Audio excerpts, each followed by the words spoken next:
Hey tout le monde, j'espère que vous allez bien et que vous êtes chaud aujourd'hui les gars. Nouvelle vidéo unboxing avec, comme vous le voyez, la Made in Abyss de Figurama. Mais avant qu'on passe à mon analyse etc. de la statue, je vous mets des gros plans et on se retrouve tout de suite.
Et tout le monde, j'espère que j'aurais pu vous montrer toutes les pièces comme il se doit, même si c'était assez galère déjà parce qu'on avait énormément de toutes petites pièces comme tout simplement les petits animaux et autres de la statue. Il y a énormément de choses à dire sur cette statue les gars. On va commencer par le socle qui est vraiment somptueux. L'effet bois qui reflète tous les petits easter eggs, tout simplement vraiment magnifique avec le côté des clés etc. un peu sifflé, franchement très très cool, les reliques aussi. Sur tout le socle autour, vraiment très très cool. L'eau est vraiment super belle, on a beaucoup de dégradés avec du vert qui va jusqu'à du bleu un peu plus turquoise, tu vois, avec de l'écume, etc. qui s'allume. Je vous ai pas encore mis du coup le résultat en s'allumant. Je pense pas que ça ne se verra des masses ici, mais je vous l'allume, voilà. Allumer, vraiment, c'est assez sympa, mais on va pas se mentir, il faut des piles. C'est-à-dire que déjà, tu mets 3 piles A en dessous. Je vous le dis pour ceux qui l'attendent, si vous en avez pas, achetez-les. Et c'est un putain de bouton du coup pour les piles. Ça casse un peu les couilles, vous connaissez mon avis concernant les piles, j'aime pas ça. Bon, après j'ai envie de dire un petit peu gadget, les gars et tout ça, mais moi j'aime bien. Donc j'aurais aimé avoir une prise tout simplement. Ou je sais pas, n'importe quoi, mais pas un putain de bouton qui est en plus à l'arrière, ou au pire, tu vois, tu me le faisais intégrer, j'appuyais sur un truc déjà devant, c'est plus simple, là c'est à l'arrière. Bon, après c'est vrai qu'elle est pas énorme, tu passes facilement ton bras, mais t'as compris l'idée, c'est relou. Bref, on continue du coup pour tout ce qui va être pierre, et du coup support entre guillemets des deux personnages de la statue, vraiment excellent, le ton pierre, énormément dégradé, les lianes, très très beau relief, vraiment les couleurs sont super belles. Et moi une chose que j'aime énormément c'est du coup tout ce petit parterre de feuilles, herbes, mousse etc. qui est vraiment super bien fait, c'est de la fausse mousse en fait. Et moi comme je suis très fan du côté réaliste, c'est pour ça du coup quand je prends chez Figurama c'est ce que j'attends en fait, vraiment du réalisme. Donc personnellement j'adore, après peut-être que certains n'aimeront pas ce côté là, qui est vraiment très très réaliste, mais moi je trouve ça vraiment très très beau les gars. Tout ce qui va être aussi les petites lianes qui sortent, les fleurs, vraiment c'est très bien détaillé, le socle est somptueux. On passe ensuite à Rico, où là du coup on a le personnage, tout ce qui va être torse etc. Qui est vraiment très très bien fait. Niveau des tatouages ici, ça fait pas stickers, tu vois, tu sens que c'est bien fait. Un petit peu de texture au niveau du pantalon etc. Sinon pour le corps on est sur quelque chose de très lisse tout simplement. Sur du coup le personnage. Par contre, ouais, non, on a vraiment quand même des beaux détails et des beaux dégradés de couleurs sur tout ce qui va être les effets en fait métal, parce que tout simplement c'est du die-cast et du coup ça rend extrêmement bien. T'as vraiment un côté brillant, des impacts, etc. Comme vous avez pu le voir sur le casque par exemple. Ça rend extrêmement bien. T'as vraiment l'impression d'avoir un casque abîmé en fer. Ça, c'est très très cool. La tête, c'est d'ailleurs le HS, c'est vraiment somptueux. Bien assez rond, du coup caractéristique tout simplement du manga et de l'animé. Vraiment excellent. Ensuite, on a deux paires de mains à l'avant. Du coup, on a soit la pioche, soit tout simplement... merde, comment ça s'appelle? Bref, son rayon laser. Je sais même plus son nom.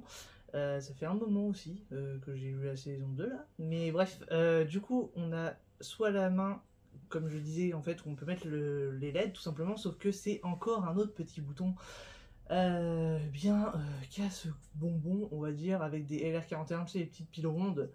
J'en ai plus qu'une, vu qu'il en faut deux, j'ai pas pu vous montrer avec. Mais bref, moi personnellement, de toute façon, je préfère avec la pièce de 1, parce que je trouve que c'est des LED qui servent pas à grand chose à ce niveau-là. Ou alors, si au moins déjà c'était sur le même bouton, tu vois, je dis pas, mais là, bon, ça casse un peu les couilles. Donc, vu que je trouve la pioche, pardon, vraiment très très belle, j'ai préféré laisser tout simplement la pioche.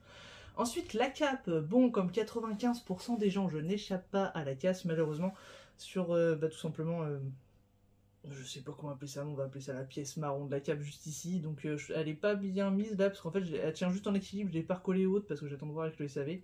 Elle doit être un peu plus par là, mais bref, j'ai essayé, parce que c'est pas le seul problème que j'ai eu sur la statue. Mais du coup, de faire en sorte de pouvoir vous montrer la statue au moins finie, je verrai avec le SAV, mais bien juste après. Sinon pour la cape, pareil, toujours autant de détails de la texture, t'as l'impression d'avoir du textile en visuel.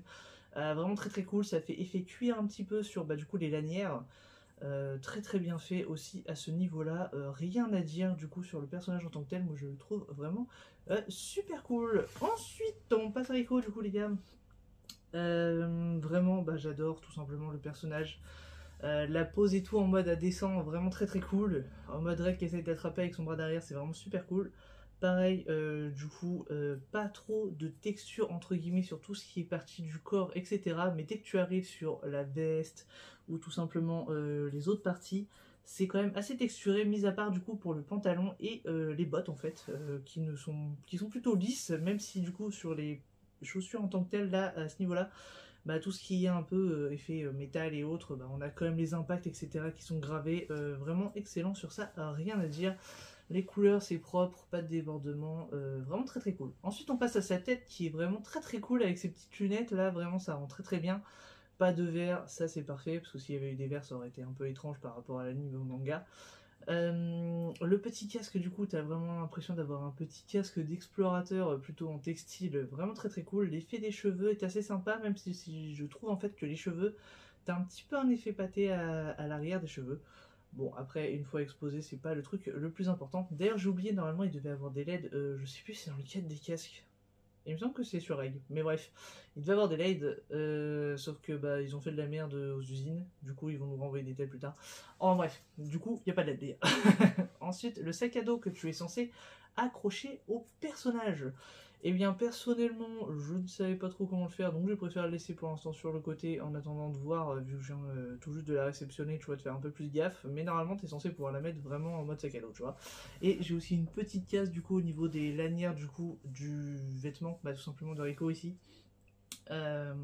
qu'il va falloir que je vois avec le SAV. Là, pour l'instant, ça doit pas trop se voir, vu que j'ai essayé de faire en sorte que ça tienne en équilibre, tout ça, tout ça. Enfin, voilà les gars, j'ai plus grand chose d'autre à dire sur la statue. Non, j'ai pas grand chose d'autre à dire dessus là personnellement. Vous me direz ce que vous en pensez dans l'espace commentaire. Moi vraiment globalement, si je dois faire un avis global, elle est magnifique. On est vraiment sur une statue bien colorée, comme l'univers tout simplement. Vraiment des gros yeux, des grosses têtes, ça c'est vraiment très très bien réalisé, c'est ce que j'attendais. Énormément de texture que moi j'adore, et notamment vraiment l'herbe et tout sur le socle, moi je trouve ça vraiment super bien réalisé, et l'eau aussi qui est vraiment très très belle. Point négatif que je dirais sur la statue, sa fragilité, parce que comme je vois, j'ai l'impression qu'il n'y a personne quasiment qui a reçu une statue complète non abîmée. Du coup bon, c'est un peu relou. Ensuite, le fait que ce soit un putain de bouton, sachant qu'en vrai quand même les LED, tu vois, ça donne le côté vachement coloré de la statue, donc c'est vraiment très très cool. Mais bon, voilà les gars, ce que j'en pense. Moi globalement, si vous aimez Made in Abyss, franchement, foncez, elle est vraiment super belle. Ça, il n'y a rien à dire du tout. Qu'est-ce que je voulais dire du coup les gars? Ah oui, pour ceux qui ne connaissent pas par contre Made in Abyss, vous fiez pas aux apparences, c'est pas un univers mignon, c'est plutôt assez bresson quand même comme univers, mais je peux que vous conseiller juste bon, dans la saison 2 ou certains passages, même dans le film, il y en a qui vont peut-être pas kiffer le côté vachement inhumain du truc, moi j'aime bien, ça change vraiment et c'est super drôle de voir un univers super coloré, super, comment je pourrais dire, joli en tant que tel, tu vois, vraiment tout est fait pour être mignon, même Nanashi, etc. Tu vois, le personnage, il est vraiment super mignon. Et l'univers est pas du tout mignon, donc je trouve ça très très cool. J'ai d'ailleurs oublié, je crois, de parler des petits easter eggs là sur le tour du socle, que je trouve vraiment très très cool, quand t'as vomi et tout parce qu'elle essaye de remonter ou des trucs comme ça. Bah c'est très cool, voilà les gars, je vais m'arrêter là-dessus. Vous avez un peu moins de vidéos en ce moment pour une raison simple, c'est que je suis en train de faire un gros changement de display. Pour ceux qui sont sur Instagram, vous voyez un peu de quoi je parle. Donc il va y avoir un peu moins de vidéos pour le moment. Mais quand il y en a, de toute façon n'hésitez pas à aller sur Instagram. Je vous avertis les gars. Allez, moi je vous souhaite une bonne semaine en tout cas. Et à plus!